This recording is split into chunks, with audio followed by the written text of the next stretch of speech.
بہت ہی افسوسناک منگل کے روز یہ واقعہ ہوتا ہے پاکستان کے اندر کہ کوئٹہ سے پشاور جانے والی جو جعفر ایکسپریس ہے اسے ہائی جیک کر لیا جاتا ہے اور 444 مسافر اس پہ سوار ہوتے ہیں.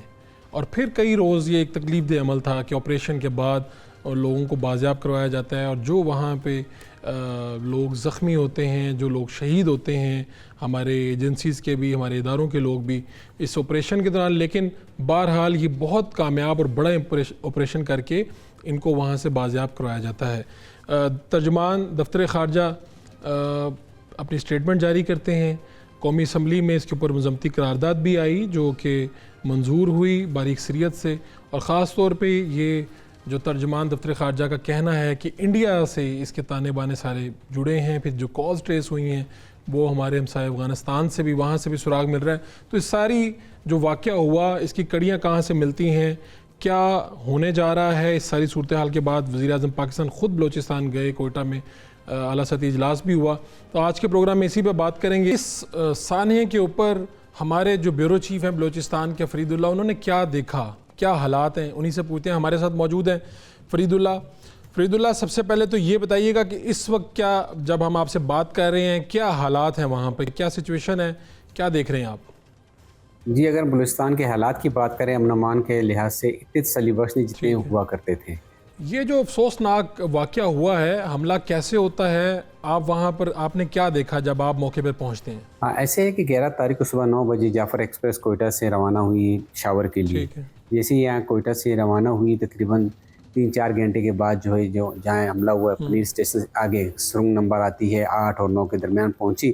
تو وہاں جو حملہ آور تھے، جو دہشت گرد تھے وہاں موجود تھے. انہوں نے پہلے سے ایک آئی ڈی جو تھا ریل کی جو پٹری ہے اس پہ لگایا ہوا تھا. جیسے ٹرین وہاں پہنچی ہے تو بالکل سینٹر میں تھی، 3-4 بوگیاں جیسے وہ چڑھی تو انہوں نے اس کو ریموٹ کنٹرول سے اڑایا، جس سے زوردار دھماکہ اور ٹرین کی 2 بوگیاں جو تھی پٹری سے ہٹ گئی، ہل گئی، اور مطلب ٹرین تمام کی تمام رکی. جیسے ٹرین رکی ہے تو جو حملہ آور ہیں وہاں قریب آئے، جن کی تعداد جو وہاں کے عینی شاہدین کے مطابق کوئی کہہ رہا ہے کہ 50 ہے، کوئی کہہ رہا ہے 60 ہے.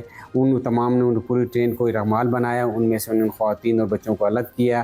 اس کے بعد جو ان میں لوگ سوار تھے ان کے بعد انہوں نے شناخت کی ہے. شناخت کرنے کے بعد پھر ان کو مارنا شروع کیا ہے. یہ واقعہ جو ہے وہ کافی دیر تک چلتا رہا، بلکہ 2 دن تک یہ پورا سلسلہ چلتا رہا. اور یہ تمام معاملات ہوتے ہوئے جو لوگ تھے ان میں ان کو زخمی بھی ہوئے بہت سارے لوگ، جن کو اب تک ریسکیو کر کے کوئٹہ کے مختلف ہاسپٹل میں شفٹ کیا گیا ہے. تو یہ آپریشن کتنی دیر جاری رہتا ہے، کس طرح سے بازیاب ہوئے لوگ، اور کتنے گھنٹے یہ آپریشن جاری رہتا ہے، اس کی تفصیل بتائیے گا. اسی دن جیسی اطلاع انہیں ملی، یہاں کوئٹہ سے ایک بڑی تعداد میں جو تھے آرمی ایف سی کے جو جوان تھے وہ روانہ کیے گئے. ایس ایس جی کمانڈوز روانہ کیے گئے اور ایک کمانڈوز وہاں پہنچتے رہے. اگلے دن جا کے تقریباً 3 بجے قریب تمام جتنے وہاں لوگ تھے انہوں نے مارا، اور اس کے بعد تمام اس کو اپنے کنٹرول ملے. ساتھ ساتھ ان میں جو تھی گن شپ ہیلی کاپٹرز جو تھے ان کی بھی انہیں مدد حاصل ہوئی. ہیلی کاپٹر باقاعدہ سراؤنڈنگ میں وہ فضائی نگرانی کر رہے تھے. اور خاص طور پہ میں یہ جاننا چاہوں گا کہ آپ کی جو مسافروں سے بات ہوئی ہے ان کے جذبات کیا تھے، کیا صورتحال تھی؟ ظاہری بات ہے اتنا بڑا واقعہ ہوا اور خوف اور دہشت کے سائے تھے، انہوں نے کیا بتایا؟ جی بالکل، وہاں تقریباً جو مسافر تھے ان بہت ساروں سے ہماری بات تھی، تمام پہ ایک وحشت سی طاری تھی. وہ گھبرائے ہوئے تھے، خاصے گھبرائے ہوئے تھے. ان کا یہ کہنا تھا کہ انہیں جو ہے نئی زندگی ملی ہے.